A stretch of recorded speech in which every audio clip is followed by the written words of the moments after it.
तो जहाँ आप मैगजीन भी बहुत सारे आते रहते हैं, पोस्ट भी आती रहती है, डोनर्स का डोनेशन आता है, तो उनको सभी रिसीप्ट भेजते हैं। जिनको इनकम टैक्स का सर्टिफिकेट भेजता है वो हमारी सही से जाता रहता है। कई लोगों का नौकरी के बारे में एप्लीकेशन आती रहती है। अगर या तो हम इनको इंटरव्यू में बुला लेते हैं, या तो जो भी खत आता है उनको हम रिप्लाई देते हैं। नौकरी में किसी का एप्लीकेशन आया, अगर वो फिट नहीं है तो हम लिख देते हैं कि we are sorry, we are unfit for you, लेकिन उसको रिप्लाई चला जाता है, वो राह देखता नहीं होता है। कई प्रोग्राम का इन्विटेशन भी आता रहता है, तो हम जा नहीं पाते तो उनको शुभेच्छा भेज देते। लेकिन हमारे यहाँ ट्रेडिशन है कि बहुत जल्दी हर एक खत वाले को जवाब तो मिलना ही चाहिए। ये मंदबुद्धि वाले हैं, उनके रिलेटिव्स के भी खत आते रहते हैं, बहुत लोग अप्रिशिएट भी करते हैं, इनका भी खत भी आते रहते हैं। मंदबुद्धि बच्चों के लिए भी फोन आता है कि हमारा बच्चा ऐसा है, मानसिक बीमार है, आप रखोगे कि नहीं रखोगे, ऐसा भी फोन आता है। रात को 12 बजे भी आता है फोन ऐसा। जब जब मीडिया में आर्टिकल्स या और इलेक्ट्रॉनिक मीडिया में कुछ आता रहता है, तो ऐसा होता है, कुछ लोग का टेलीफोन या ईमेल आता है। अगर ईमेल दिया गया है तो कि आप अच्छा काम करते हैं, we appreciate you, we will send some donation. लेकिन बहुत सारे टेलीफोन या मैसेज ऐसे आते हैं कि मेरा लड़का मंदबुद्धि वाला है, आप रखेंगे। तो हमको ये मीडिया का बहुत बहुत बड़ा सपोर्ट मिलता है। इसकी वजह से लोग जान पाते हैं कि यहाँ ऐसे लोगों को रखा जाता है, और वो लोग रखते हैं। जो मंदबुद्धि वाले के पेरेंट्स हैं, neither they can live peacefully not they can die peacefully. उनको ऐसा लगता है कि हम तो जहाँ तक जिंदा है वहाँ तक उनको संभालेगा, हमारे बाद उसका क्या होगा क्या होगा। तो यहाँ रखते हैं, तो फिर उनको हास अभी कोई मिल गया। तो मीडिया का ये भी बहुत बहुत बड़ा अच्छा सपोर्ट मिलता है। तीसरा सपोर्ट ऐसा होता है कि गवर्नमेंट ऑफिस में कभी कोई काम के लिए हमारा स्टाफ जाता है, हाँ तुम्हारा हमने मीडिया में देखा था, बहुत अच्छा है, चलो तुम्हारा काम जल्दी करते हैं। दूसरा जो लास्ट एंड फोर्थ है, वो देश में जवान लोग हैं, उनका लेटर आता है, सुरेश भी आप अच्छा काम करते हैं, हम भी आपके साथ जुड़ना चाहते हैं। तो 80% स्मशान वैराग होता है, लेकिन बहुत के दिले में भी होता है कि हमको भी ऐसा कुछ काम करना चाहिए, ऐसा कुछ काम करना चाहिए। तो ये बाय प्रोडक्ट भी होता है। यंग जनरेशन को क्या कहेंगे सर? यंग जनरेशन आजकल सब करियर के पीछे भाग रहा है, शोहरत के पीछे भाग रहा है, दौलत के पीछे भाग रहा है। तो मुझे ऐसा लगता है कि करियर के पीछे ये लोग भागते हैं। खास करके हमें इंजीनियर ही बनना है, डॉक्टर ही बनना है, और उसके सिवा और कोई उनको दिखता ही नहीं है। मुझे ऐसा लगता है कि they are not responsible, their parents are responsible. Parents देखते ही नहीं है कि उसकी कैपेसिटी कितनी है, या तुझको जाना ही है, तुझको जाना ही है। हमने देखा है कि बाल मंदिर में 2 साल का बच्चा, 2.5 साल का बच्चा होता है, तो वहाँ कॉम्पिटिशन होती है, उसको कॉम्पिटिशन मालूम नहीं है, फर्स्ट नंबर क्या है वो मालूम नहीं है। पेरेंट्स उसके पीछे दौड़ते हैं, चलो भागो भागो जल्दी भागो, देखो वो सिग्नल दौड़ेगा, भागो भागो भागो। तो मुझे अफसोस की बात यह है कि हम अपने बच्चों का बचपन छीन रहे हैं। जो पैसादार लोग हैं उनका बचपन भी छीना जाता है, बचपन कुछ होता ही नहीं है। वैकेशन में ये पढ़ो, ये होमवर्क करो, ये करो, ये करो। जो गरीब बच्चे हैं वो पढ़ नहीं पाते हैं, तो उनका बचपन भी चला जाता है, उनका बचपन भी चला जाता है। तो ये बहुत बड़ी समस्या है। देश सिर्फ डॉक्टर या इंजीनियर से नहीं चलता है, और साइंस टीचर ही नहीं होगा तो इंजीनियर डॉक्टर BA पढ़ेगा कैसे, स्कूल में कैसे पढ़ेगा। तो इसके बारे में भी सोचना चाहिए। सभी लोग रुई कपास पकाएंगे या जूस गन्ना पकाएंगे, कोई गेहूँ पकाएगा नहीं, चावल पकाएगा नहीं, तो लोग खाएंगे क्या। तो इसके बारे में भी सोचना है, हमारे बारे में सोचना है, दूसरे के बारे में भी सोचेंगे तभी कुछ अच्छा हो पाएगा। सर गांधी जी ने स्वरोजगार की जो परिकल्पना की थी, उसको आप लोग डालने की कोशिश की है यहाँ पे, क्या सरकार को और व्यापक रूप से इसको पूरे देश पे? मेरा मंतव्य, मैं इकोनॉमिक्स तो है ही नहीं, मेरा ऐसा कुछ स्टडी नहीं है, लेकिन मैं मानता हूँ कि गरीब लोगों को गांव में बैठे हुए रोजी मिलनी चाहिए, ताकि वो शहर में जाते हैं तो वहाँ वेराइटीज ऑफ प्रॉब्लम्स हो जाते हैं। मकान नहीं मिलता है, सैनिटेशन नहीं मिलता है, काम नहीं मिलता है, वहाँ भी स्लम हो खड़े हो जाते हैं। इसके बजाय गाँव में ऐसे धंधे रोजगारी देना चाहिए ताकि वहाँ पोल्यूशन नहीं होता है। अच्छी तरह से घर में टीवी बैठकर पति पत्नी साथ में खाना खाकर बैठे बैठे काम कर सकते हैं, तो वही काम मिलेगा। बहुत सारे लोगों को काम मिलना चाहिए। और ये ग्लोबलाइजेशन चलता है, तो इससे बहुत सारे लोगों को काम नहीं मिलेगा। जो रिच है वो ज़्यादा रिच हो जा रहा है, जो पुअर है वो इससे भी पुअर हो जाता है। तो दोनों के बीच में ये खाई बहुत बड़ी खाई है, और ये खाई बढ़ती जा रही है। तो ये किसी भी देश, किसी भी राष्ट्र के लिए ये पॉजिटिव बात नहीं है, क्योंकि अगर बहुत सारे गरीब लोगों को खाना नहीं मिलेगा तो एक दिन तो ऐसा आएगा कि वो लोग अपने पास जो भी है, पत्थर हो गए या जो कुहाड़ी है, वो लोग उठाएंगे और सबको मारने के लिए दौड़ेंगे। तो ये विकास हो तो सभी का विकास होना चाहिए, कम से कम सबको खाना मिलना चाहिए, काम मिलना चाहिए, हेल्थ मिलना चाहिए और एजुकेशन मिलना चाहिए, कम से कम इतना तो मिलना ही चाहिए। तो इसके लिए सरकार को करना चाहिए कि जो खादी में कापड़ बनता है तो उसको मिल इंडस्ट्रीज को बोलो कि एक आप मत बनाओ, दूसरे बहुत सारे काम है जो गांव में काम बन सकते हैं। तो लोग दातुन छोड़ दिया और टूथपेस्ट बनाना शुरू कर दिया, तो गाँव का दातुन बनाने वाला आदमी बेकार हो गया, गाँव में जूता बनाने वाला वो बेकार हो गया, और टाटा के जूते सभी लोग खरीदते हैं, तो गांव का मजदूर कहाँ जाने वाला।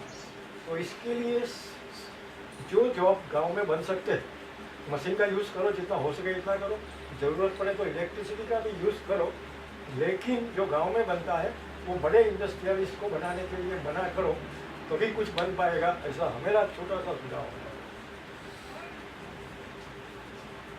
तुम बात करो जो स्पेशल नीड्स वाले जो चाइल्ड है ना, उनके प्रति इनका झुकाव कैसे शुरू हुआ? स्पेशल नीड्स वाले जो चाइल्ड, उनके बारे में बात करो।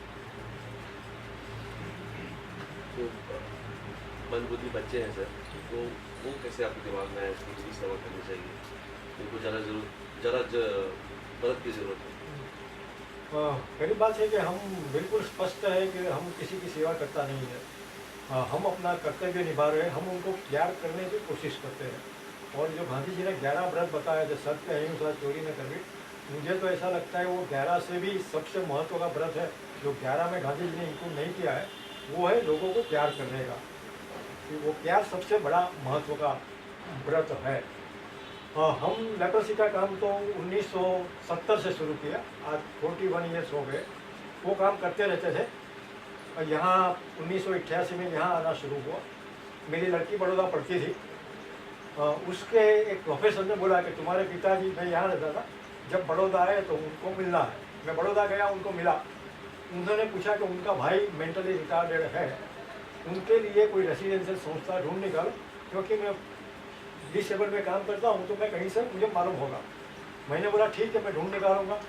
फिर हमने पूरा गुजरात में तपास किया तो मालूम हुआ, आई एम टॉकिंग ऑफ 1991, तभी गुजरात में बड़े मंदबुद्धि वाले लड़कों की रेसिडेंशियल संस्था एक भी नहीं थी, और आज भी बड़े लड़कों के लिए नहीं है। तो हमने सोचा कम से कम एक संस्था हम तो शुरू करें, का संख्या बहुत बड़ी है, हमें पूरी दुनिया में पहुंचने का हमारा मकसद है ही नहीं, जितने अपने पास आएंगे उनको तो प्यार करेंगे। तो इसी तरह गुजरात में ये मतिमंद वालों की पहली संस्था शुरू हुई। लेप्रोसी में क्या होता है कि लेप्रोसी वाला खुद हैरान होता है, माँ बाप छोड़ना पड़ता है, पति छोड़नी पड़ती है, पत्नी छोड़नी पड़ती है, तो उसको वो सब छोड़ना पड़ता है। मंदबुद्धि वाले ज़्यादा लोग को उनको कोई परेशानी नहीं है, उनके माँ बाप रिश्ते वाले बहुत परेशान हैं, हम मर जाएंगे उसका क्या होगा, उसका क्या होगा, उसका क्या होगा। अभी तो अच्छे लोगों को भी वृद्धाश्रम में भेज देते हैं, तो ये मंदबुद्धि वाले का क्या होगा।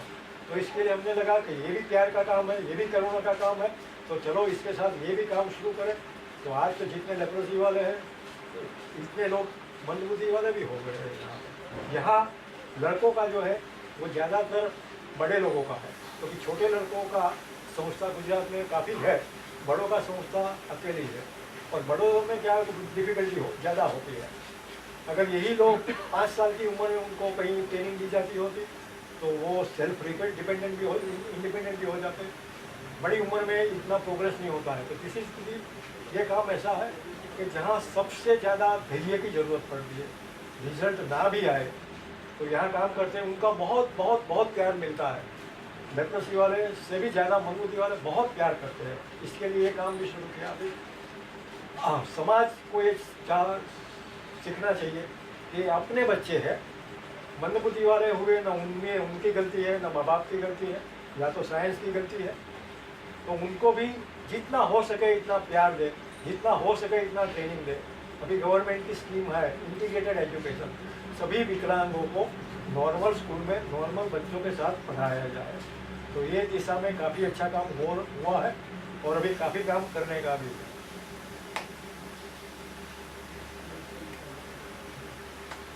कितने बच्चे वगैरह हैं मेंटली रिटार्डेड वाले? मेंटली रिटार्डेड में बच्चों की संख्या वगैरह पर बात करूँ। मंदबुद्धि वाले यहाँ 18 साल के ऊपर के 231 लड़के हैं और 8 साल के ऊपर की 160 लड़कियां हैं। तो तीनों मिलाकर 391 लोग अभी यहाँ पर रहते हुए हैं। दूसरा भी काम यहाँ पर है, लेप्रोसी वाले अलग अलग झोपड़पट्टी में रहते हैं। वो लोग या तो भीख मांगते हैं या मजदूरी करते हैं। तो उनके बच्चे को यहाँ हम हॉस्टल में रखते हैं और उनको पढ़ाते हैं। आज हमें बहुत खुशी है कि मुंबई का ऐसा एक लड़का, उसको बाद में लेप्रोसी भी हुआ, सभी को होता नहीं है बच्चे को, लेकिन उसने मोड़ासा में BBA किया, वहाँ दूसरा नंबर आया। आज वो MBA कर रहा है, अभी वैकेशन में घर पे गया है। ऐसा एक लड़की ने छोटा नर्सिंग का कोर्स किया, तो उसकी शादी हो गई महाराष्ट्र में, तो वो शादी भी हुई है और वहाँ जॉब भी करती है। तो ऐसा ये काम भी है। इस साल हमने 10-12 लड़कियों का ऐसा रखा जिनको न लेप्रोसी है न मंदबुद्धि है, लेकिन माँ भाग गई है या पिता दारू पीता है, कुटुंब वाले पढ़ाते नहीं है, तो ऐसी लड़कियों को भी पढ़ाना शुरू किया है। हम एक मोबाइल लाइब्रेरी हिम्मतनगर में शुरू किया है, आप देख पाएंगे वो लाइब्रेरी यहाँ पर मोबाइल खड़ी है। दूसरा एक साइंस का काम हम कर रहे हैं। अब 2 रोज चालू इन वर्किंग डेज 3 शिक्षक जाते हैं, या तो प्राइमरी स्कूल में जाएंगे, हाई स्कूल में जाएंगे, या PTC कॉलेज में जाए या BEd कॉलेज में जाएंगे। वहाँ एक सेमेस्टर में जितने साइंस के एक्सपेरिमेंट टेक्स्ट बुक में आते हैं वो वहाँ करके दिखाते हैं और अंधश्रद्धा दूर करने का काम भी करते हैं। तो इसको लेप्रोसी मंदबुद्धि के साथ कुछ लेना देना नहीं है, लेकिन यहाँ हम बैठे वहाँ लोगों को फ़ायदा होता है। गांव में एक्सपेरिमेंट के साधन होते ही नहीं है, या होते हैं तो कबाड़ में बंद होते हैं। तो ऐसे छोटे मोटे काम भी हम करते रहते हैं। हमारा एक इंसान हर महीने हिम्मतनगर में जाता है, मार्केट यार्ड में जाएगा, ऊँट गाड़ी के पीछे रिफ्लेक्टर लगा देगा। रिफ्लेक्टर उसका काम पूरा हो गया, छोटा सा काम है, 10 रुपये का रिफ्लेक्टर लगा दिया, काम पूरा हो गया। तो ऐसे छोटे मोटे काम भी यहाँ होते रहते हैं। आपको कितनी सेटिस्फैक्शन है पूछो, और क्या इसके आगे क्या करना है? ये पूछ चुके हैं सर। हम्म? इसको पूछ चुके हैं। अच्छा, नहीं दूसरा कैमरा एंगल है ना, अच्छा। इसीलिए बोल रहे हैं। सर कितना सेटिस्फेक्शन आपको हुआ अब तक के काम करने में, और भविष्य की जो योजना है एक बार फिर से आप बताएंगे? हाँ, हमें बहुत बहुत बहुत जॉब सेटिस्फैक्शन है। हाँ, 100% जॉब सेटिस्फैक्शन है, आनंद है। भगवान ने हमको इंसान का जन्म दिया तो जन्म सार्थक हो गया है। तो बहुत बहुत बहुत खुशी है, बहुत आनंद है। हाँ, हम वो लंबा सपना देखते नहीं हैं। एक बहुत अच्छा भजन है कि एक डगलू बसता है, जब हम चलते हैं तो टॉर्च बहुत दूर तक नहीं जाती है। जहाँ 2 कदम पर टॉर्च आती है तो हमको लगता है कि ऐसा छोटा काम करते हैं और इससे काम शुरू हो जाता है। तो हमारा 2 सपना अभी अधूरा है। एक सपना है